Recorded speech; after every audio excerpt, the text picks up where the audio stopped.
আসসালামু আলাইকুম রহমতুল্লাহি ওবরকাতুহু। সম্মানিত দর্শক, বাংলাদেশের যে সাম্প্রতিক সমস্যা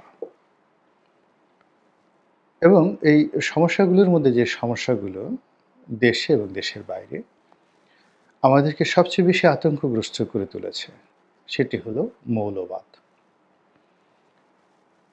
এবং এই মৌলবাদের যে পরবর্তী ধাপ, সেটাই জঙ্গিবাদ।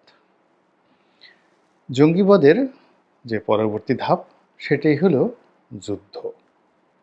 সিরিয়া কিংবা আইএস বা যাই বলেন না কেন, কিংবা ভারতে যা কিছু করতেছে আরএসএস, এই সবই মৌলবাদ, জঙ্গিবাদ থেকেই উদ্ভব হয়েছে। আমাদের দেশে দীর্ঘদিনের যে কর্তৃত্ববাদী শাসন এবং গণতন্ত্রের যে অনুপস্থিতি, এটির দায় দেশের মূল রাজনৈতিক যারা নেতৃবৃন্দ রয়েছেন, তারা কেউ এই দায় এড়াতে পারবেন না। যখনই যে ক্ষমতায় গিয়েছেন, কেউ সামরিক ক্ষমতার বলে বলীয়ান হয়েছেন, কেউ রাজনৈতিক ক্ষমতার বলে বলীয়ান হয়েছেন।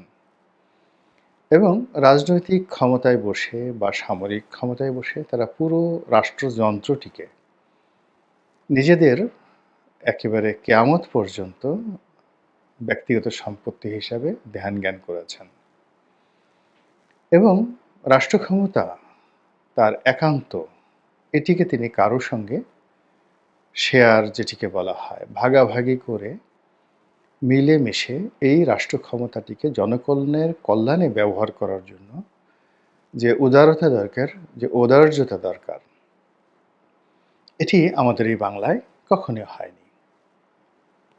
সেটা ৫৪ সনের নির্বাচন বলেন, শেরে বাংলা ফজলুল হক বলেন, হোসেন সৈয়দ সরওয়ার্দী বলেন, যাকে আমরা গণতন্ত্রের মানসপুত্র বলি, বঙ্গবন্ধু শেখ মুজিবুর রহমান বলেন, আতাউর রহমান খান বলেন, কিংবা অন্যান্য যারা স্বাধীনতা পূর্ব সময় খুব বড় পর্যায়ের সর্বভারতীয় নেতা ছিলেন, এমনকি আবুল হাশিম, মাওলানা আকরাম খাঁয়ের মতো লোক।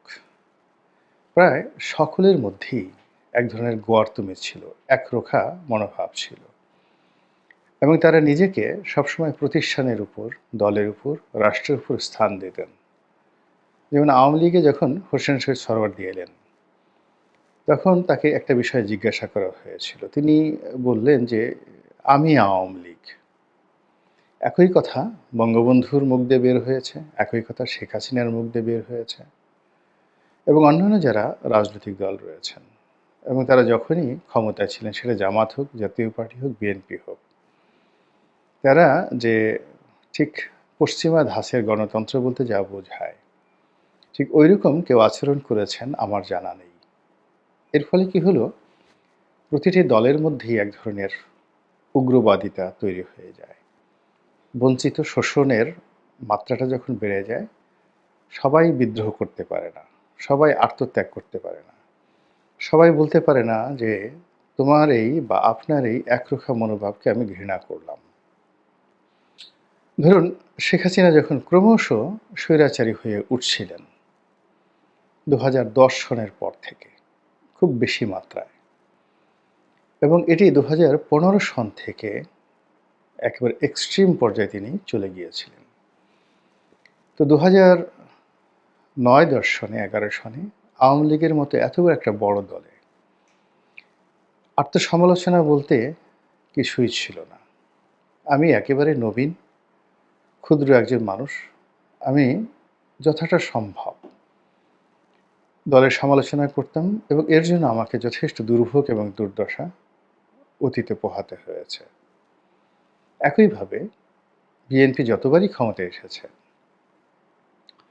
ততবার, বা এরশাদ সাহেব যতদিন ক্ষমতায় ছিলেন, ওই পার্টির মধ্যে কখনোই গণতন্ত্রের চর্চা হয়নি। তো পার্টির নিজেদের মধ্যে কি হয়, এই নেতৃত্ব শূন্যতা দেখা দেয়, ফ্রাস্ট্রেশন দেখা দেয়, এবং যে রাজনীতির যে প্রজনন, এক নেতার অনুস্করণে হাজারো কর্মী তৈরি হয় এবং কর্মী থেকে ধীরে ধীরে নেতা হয়। এই প্রজননটা, ব্রিডিংটা বন্ধ হয়ে যায়, যেটি আমাদের এই দেশে গণতন্ত্র প্রতিষ্ঠা হওয়ার পর থেকে ক্রমশ বৃদ্ধি হয়ে যাচ্ছে। এটা গেল ইন্টার পার্টি পলিটিক্স। দ্বিতীয় যেটি হলো যে যখন যে ক্ষমতায় যায়, অর্থাৎ যে যায় লঙ্কায় সেই হয় রাবণ। তো সে গিয়ে করে কি, তার প্রতিপক্ষকে দমন করে, ভিন্ন মতকে পদদলিত করে এবং নিজে নিজে তার একটা শ্রেণীর শত্রু সে তৈরি করে ফেলে।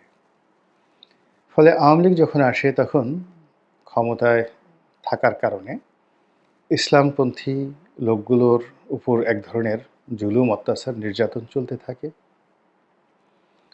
হিন্দুরা এবং অন্যান্য যারা সংখ্যালঘু সম্প্রদায় আছেন তারা তুলনামূলকভাবে ভালো থাকেন। দরিদ্র মানুষ যারা আছেন, প্রান্তিক লেভেলের মেহনতি মানুষ, তারা ভালো থাকেন। কিন্তু উচ্চ মধ্যবিত্ত, তারপর ধনিক শ্রেণী, তারপর এই যে আন্তর্জাতিক মানের খ্যাতিমান সাহিত্যিক, বুদ্ধিজীবী সবাই মোরললেস লাঞ্ছিত এবং অপমানিত হয় আওয়ামী লীগ জমানাতে। বিএনপি যখন ক্ষমতায় আসে তখন এই ইসলামপন্থী যারা রেডিক্যাল ইসলামাইজেশন করতে চায়, তারা এটাকে এই সময়টিকে একটি স্বর্গ সময় মনে করে। তারপর সংখ্যালঘু সম্প্রদায় যারা রয়েছে, বিএনপি ক্ষমতায় আসার সঙ্গে সঙ্গে তারা নিরাপত্তাহীনতা অনুভব করতে থাকে। তো এই যে জাতীয় পার্টির ক্ষেত্রে মাঝামাঝি, এই দুটোর ক্ষেত্রে মাঝামাঝি। এর ফলে কি হলো, আমাদের মধ্যে, আমাদের এই সমাজে স্লো এবং স্টেডি, অর্থাৎ ধীরে চলো এবং নিজের যে স্বকীয়তা বজায় রাখো, স্থিতি অবস্থা বজায় রাখো, এরকম নেই। আমরা খুব উত্তেজিত হয়ে পড়ি, একেবারে ক্ষমতা পাওয়ার সঙ্গে সঙ্গে ২৪ ঘন্টার মধ্যে আমরা সব কিছু জয় করতে চাই। ফলে যে কয়বারই ক্ষমতার পট পরিবর্তন হয়েছে আমাদের দেশের স্বাধীনতার পরে, উইদিন 24 আওয়ার্স এমন কিছু ঘটনা ঘটেছে যেটা আমরা কেউ স্বপ্নেও কল্পনা করিনি। উইদিন 30 ডেজ, প্রথমে ১ মাসে এমন সব ঘটনা ঘটেছে যা কল্পনাকেও হার মানায়। তারপর ৩ মাস, ৪ মাস, ৬ মাসের মধ্যে প্রলয়নকারী, রীতিমতো কিয়ামতে যেভাবে সবকিছু ওলটপালট হয়ে যায়, ওভাবে সবকিছু ওলটপালট হয়েছে। বহু মানুষের কপাল পুড়েছে, বহু মানুষের আবার নতুন করে কপাল গজিয়ে উঠেছে। এটা এই যে জোয়ার ভাটার বাংলাদেশ, নদী ভাঙনের বাংলাদেশ, ষড় ঋতুর বাংলাদেশে এই ঘটনার সঙ্গে আমরা এতটা অভ্যস্ত হয়ে পড়েছি, ফলে আমাদের জনজীবনে সত্যিকার অর্থে গত ৫০টি বছরে গর্ব করার মতো, অহংকার করার মতো একটা ইতিহাস তৈরি হয়নি, একটা ঐতিহ্য তৈরি হয়নি যে স্বাধীনতার পরে এই ঐতিহ্যটাকে নিয়ে আমরা সম্মুখ সারিতে গিয়ে বিশ্ব দুনিয়াতে মাথা উঁচু করে দাঁড়াতে পারি। ধরুন ব্রাজিলিয়ান যারা আছে তাদের সাম্বা নৃত্য রয়েছে। এই কিছুদিন আগে নিউজিল্যান্ডের এক ইয়াং মেয়ে, ২২ বছরের সংসদ সদস্য, মৌরি সম্প্রদায়ের। তো তিনি সেখানে বিদ্রোহ করলেন সেই মৌরি সম্প্রদায়ের যে নেচে নেচে যে বিদ্রোহ করার যে তাদের যে ভঙ্গি, নেচে এবং গেয়ে, ওটা তিনি পার্লামেন্টে করে সারা দুনিয়াকে তছনছ করে দিলেন। এরকম প্রতিটি জাতিগোষ্ঠীরই কিছু পরিচয় থাকে। এখন আমাদের পরিচয় কি গামছা, নাকি লুঙ্গি, নাকি কি আমাদের পরিচয়টা কি? মুজিব কোট, সাফারি কোট, কালো চশমা, জয় বাংলা, নারায়ে তাকবীর, নাকি বাংলাদেশ জিন্দাবাদ? আমাদের ঐতিহ্যটা কি? ট্র্যাডিশনটা কি? সংস্কৃতিটা কি? কালচার কি? আমাদের আর্ট কি? স্থাপত্য যেটিকে বলা হয়। তো এই জিনিসগুলো আমরা গত ৫০টি বছর ইউনিফাইড একটা জায়গাতে আসতে পারিনি, যে এটা আমাদের যাকে বলা হয় ইতিহাস এবং ঐতিহ্য। যেমন ধরুন ঢাকা বিশ্ববিদ্যালয়ের রাজ্য ভাস্কর্য, অপরাজেয় বাংলাদেশ, তারপর অপরাজেয় বাংলা, শহীদ মিনার, এমনকি সাভারের স্মৃতিসৌধ। যারা ইসলামপন্থী তারা এগুলোকে শিরক মনে করেন। এগুলো ঠিক না। তো আমি জাস্ট বোঝানোর জন্য বললাম যে অনেকগুলো বিষয় রয়েছে আমরা জাতীয়ভাবে পালন করি, কিন্তু এগুলো সর্বসম্মতভাবে আমরা এখন পর্যন্ত মেনে নিতে পারিনি। সারা দুনিয়া উল্টে যেতে পারে। কিন্তু যে আমেরিকার যে স্ট্যাচু অফ লিবার্টি কিংবা ফ্রান্সের যে আইফেল টাওয়ার প্যারিসের, সারা পৃথিবী উলটপালট হয়ে গেল। ফ্রান্সের লোকজন আইফেল টাওয়ার সম্পর্কে কিচ্ছু বলবে না। স্ট্যাচু অফ লিবার্টি সম্পর্কেও আমেরিকান কেউ একটা বাজে কথা বলবে না। এটা হলো ওদের একটা ঐতিহ্য। কিন্তু ঐরকম একটা ঐতিহ্য, ইতিহাস, ব্যক্তিত্ব আমরা এখনো পর্যন্ত গত ৫০ বছরে তৈরি করতে পারিনি। তবে হ্যাঁ, সেটা আমরা তৈরি করে ফেলেছি, সেটা হলো প্রতিহিংসা, ক্রোধ, রাগ, ক্ষোভ, এই জিনিসগুলো করে ফেলেছি। এর ফলে কি হলো কি, প্রতিপক্ষকে আমরা দমন করার জন্য নিজেরা রাগ হই, আর প্রতিপক্ষ অবদমিত হয়ে তার যে ক্রোধ ওটা মনের মধ্যে লুকিয়ে রাখে এবং যখন সময় পায়, সুযোগ পায়, সেই ক্রোধটিকে আগ্নেয়গিরি লাভার মতো তারা উদ্গীরণ করে দেয়। এই মুহূর্তে এই বাংলায় যে মাজার ভাঙা হচ্ছে, এই বাংলায় লালন মেলা বন্ধ করে দেয়া হচ্ছে, এই বাংলায় থিয়েটার বন্ধ করে দেয়া হচ্ছে, নাটক করা যাবে না, এবং অমুক নাট্যকার তাকে আমার পছন্দ হচ্ছে না, অমুক অভিনেতা তাকে আমার পছন্দ হচ্ছে না, তাকে আমরা দেখতে চাই না। রাজনীতি, একে বন্ধ করো, ওকে বন্ধ করো, ওই রাজনীতিবিদকে শেষ করে দাও, তার নাম উচ্চারণ করা যাবে না। সংবিধান একই অবস্থা, পুরনো সংবিধান ছিঁড়ে ফেলো, নতুন সংবিধান তৈরি করো, রিরাইট করো। অতীতের যত নিয়ম, যত কানুন সব বাদ দিয়ে নতুন কিছু, সব কিছু নতুন করে একদম লেটেস্ট সব কিছু রিসেট করে ফেলো।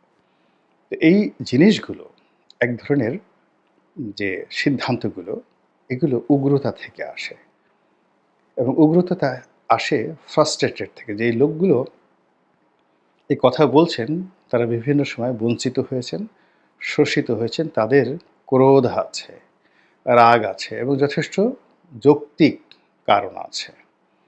তো তারা এইভাবে যখন সুযোগ পেল বা পেয়েছে ইদানিংকালে, তারা তাদের সেই অতীতের যে ক্রোধ, তাদের ক্ষোভ, তাদের শোষণ, তাদের বঞ্চনা, সব কিছু হৃদয়ের মধ্যে তারা যেভাবে ধারণ করেছিল, সেগুলোকে মনের মধ্যে চেপে রেখে এখন সুযোগ মতো প্রতিপক্ষের উপর সেটি উদ্গীরণ করার চেষ্টা করছে। এবং এর ফলে কি হলো, এই আমাদের দেশের অনেকগুলো ঘটনা ঘটছে, কিন্তু এই ঘটনার মধ্যে বিশেষ করে ইদানিংকালে যে জঙ্গিবাদ বা ফান্ডামেন্টালিজম, উগ্রবাদ, কট্টরপন্থা, এই জিনিসগুলো সারা দুনিয়াতে ছড়িয়ে পড়েছে। দেশের বাইরে যেহেতু আমাদের দেশ সংখ্যাগরিষ্ঠ মুসলমানদের দেশ, এই জন্য পশ্চিমা যারা মুসলিম বিদ্বেষী রাষ্ট্র, মিডিয়া থেকে শুরু করে আমাদের পার্শ্ববর্তী দেশ ভারতের মিডিয়া যারা আছে, তারা এই যে আমাদের দেশে যে সৃষ্ট রাজনৈতিক শোষণ, বঞ্চনা, এটিকে কালার করে, এটাকে ইসলামী মৌলবাদ এবং ইসলামী মৌলবাদের অ্যাট্রোসিটি, এই অ্যাট্রোসিটি হিসেবে প্রচারের চেষ্টা করছে। এবং সারা দুনিয়া এই অল্প কয়েকদিনের মধ্যেই তারা এখন হই হই রই রই করে ওখানে তালেবান হচ্ছে, ওখানে এই কাজ হচ্ছে, ওখানে আইএস হচ্ছে, ওখানে মানে যা কিছু মন্দ সব কিছু বাংলাদেশ সম্পর্কে তারা বলার চেষ্টা করছে। আবার আমাদের দেশের যারা লোকজন আছে তারাও কিন্তু বসে নেই।